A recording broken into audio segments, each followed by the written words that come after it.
time na makanood ako ng gigs ng iba. So ngayon, hindi lang puro event ko or mga shows ko yung napupuntahan ko.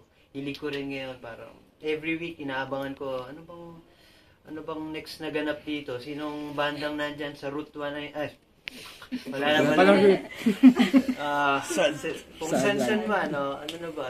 70s Bistro sa Giho or kung ano bang natitira pa, 19 East, lagi ako nakaabang yun sa Moe's, yun sa Imagine.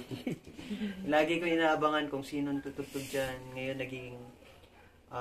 naging researcher na din ako, parang observer, hindi na lang yung kumbaga umalis ako sa bubble ko na yung kami lang na nag-exist. Parang ngayon din ako na sino pa bang mga nag-exist talaga dito sa music scene. And ayun, nakakatuwa kasi napakarami talagang magagaling na acts dito sa Pilipinas na emerging. Ang daming may potential. Kaya sobrang sarap manood ng live music, lalo na pag yung mga underground, mga indie artists, kung sino-sino na ang sarap sa feeling pag yung ikaw unang-una nakadiscover sa banda bago sumikat. Alam nating lahat yan. Pag nakanood ka sa sumikat, siguro nung bago sumikat yung Eraserheads, tapos tumutugtog sila sa kung ano ba yung mga gig place doon, yung mga club din, mga ganyan, Merix. Dati Eraserheads, papanood ko lang yan dyan. Parang 100 lang yung ticket. Parang masarap sa feeling yan eh. Kaya ngayon, na-encourage ko talaga lahat ng tao na hindi lang yung successful na or yung naabot na nila yung peak nila, yung panonoorin nyo. Saya din manood ng mga niluluto pa lang. And I just love music, live music in general. And ayun, ano ba yung tanong actually? Nabalik ko naman. So, how do you feel about live music coming back? Ngayon, sobrang excited ako. Hindi lang sa mga live music ko, pati rin sa mga live shows ng kung sino-sino artist dito sa Pilipinas. Yun. Thank you. Sige, follow up ko yung tanong niya. So, go lang. Follow up ko yung tanong niya. So far, we have like 4 or 5 months na eto na nag-surface na yung live gig circuit natin, live music scene.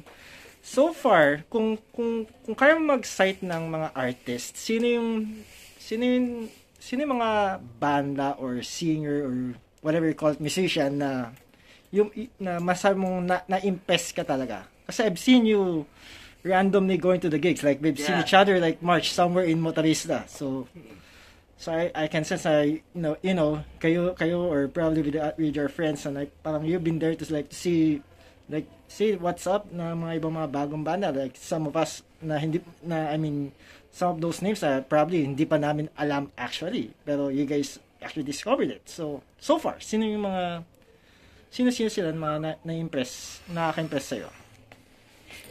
Ang hirap pag sorry na lang sa mga makakalimutan ko. Pero syempre,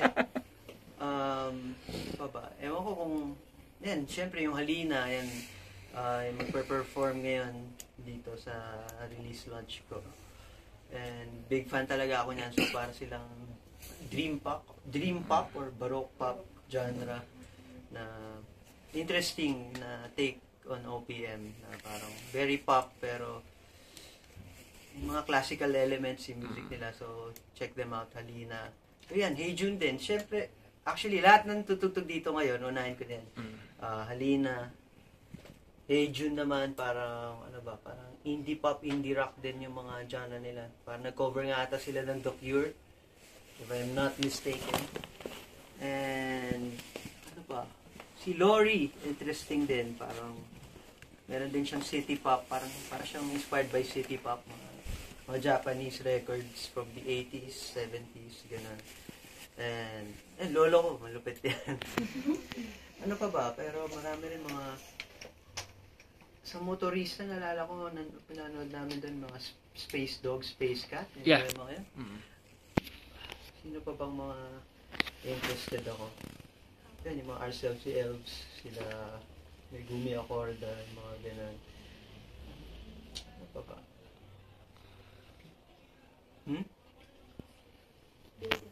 Oh yeah, yun, The Buildings, fan din ako na. Basta puro indie rock, sobrang fan ako ng mga indie rock, mga dream pop, mga ah, basta similar sa mga ganong music. And ano pa ba? Marami nakalimutan ko lang, pero na pumupunta din ako sa mga hindi na mga banda yung sinusuportahan ko eh. Kasi tatay ko din nasa Def Jam. So puro hip hop, R&B, mga nakikinig din ako ng mga ganon. Tuwan-tuwa ako actually sa 8 Ballad. Kung familiar kayo din. Oh yeah. Nagtatap ko yan na sobrang interesting nung music nila na parang very striking sa una. Parang, ano yan, pero pag pinakinggan nyo maigi, nakakatuwa siya. So, ewan ko, kailangan kong balikan. Meron akong listahan na mahaba ng mga parang mga artist na dapat mong pakinggan eh. Pero ngayon, di ko siya maalala. So, yun, top of my mind din mga yan.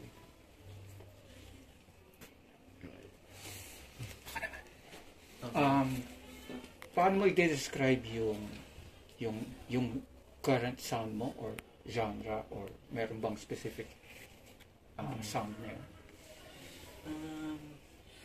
Ano siya? So, itong mga mga recent singles ko, itong Disco Forever nararamdaman. So, and yung mga upcoming pa, very, very soon. Para siyang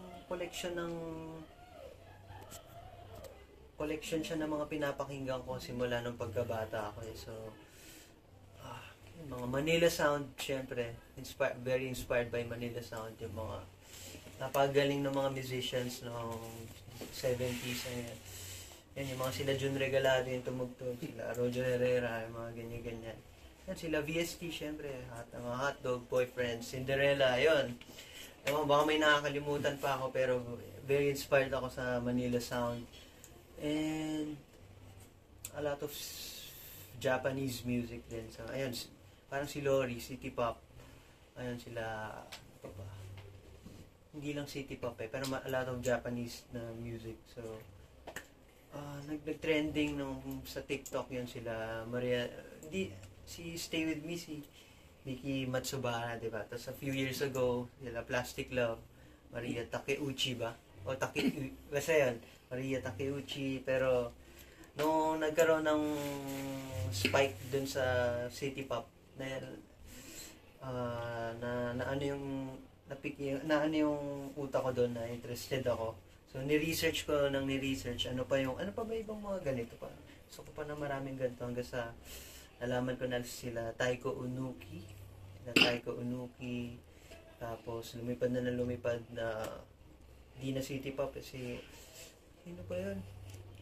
Napunta na ako sa mga J-Rock, sa mga Visual K, mga Larkin Shell, Bactic. Tapos meron pang iba mga J-Rock na iba sila, Tokyo Incidents. Tapos Japanese din, Lamp. Yan, nakaloop sa akin ilang weeks na, Lamp, tsaka yung Tokyo Incidents. And, ano pa ba? Syempre, very obvious. Nandito, yan, sila David Bowie, LCD Sound System, yan sila Michael Jackson, yan sila Robert Fripp, Brian Eno. Ano ba? And, tsaka, yun lang yung mga naaalala ko. David Bowie, Radiohead. Yun pala. My favorite band ever. Tapos, favorite artist ko, solo artist, si David Bowie. Very obvious. And, yun, inspired by lahat ng yun. Tapos, yun actually, The Flaming Lips. And marami pang iba. And, actually yun, si Harry Styles, pinapakinggan ko din yan. Siya yung pinaka-mainstream na pinapakinggan ko. Meron pang inaalala. Yun pala. Yun nga, Itchy Worms.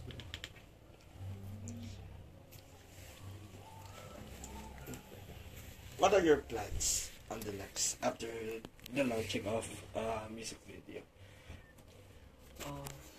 Your next plans? Kailan ba ito i-release? Ito,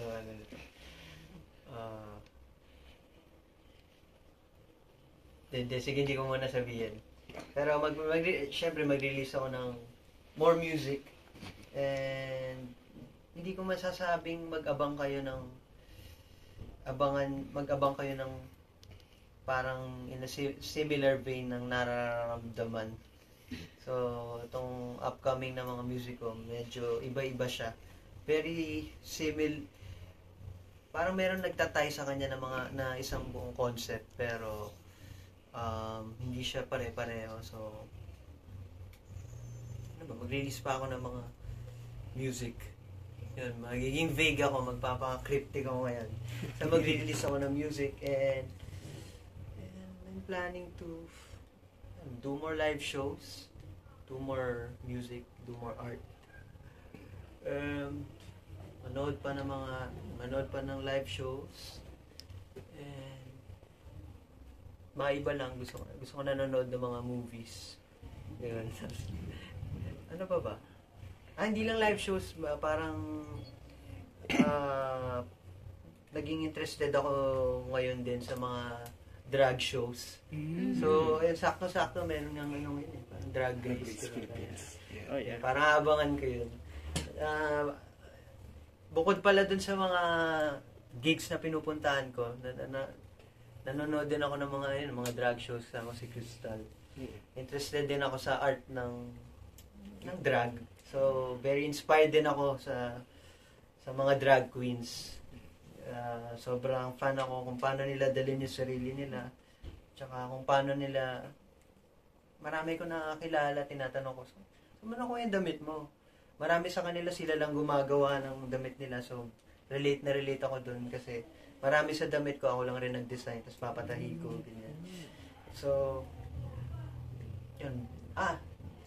Mga bala ko in the future. Bala ko rin siguro mag-release sa mga damit or gumawa ng damit or mag-clothing line or something or ewan ko. Hindi pa, wala pang concrete plan, pero yun, parang parte siya ng goal ko na hindi lang music yung gagawin ko, parang iba-ibang media. So, yun lang. Thank you.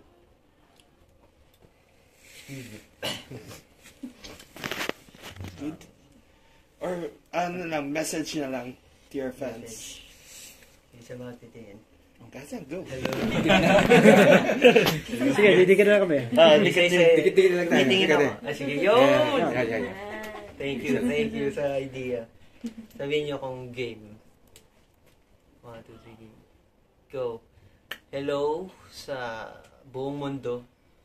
So, hello sa mga supporters ni Blaster. So, nagpapasalamat ako sa mga lahat na sumusuporta sa music ko. And gusto ko lang sabihin, mahal na mahal ko kayo, and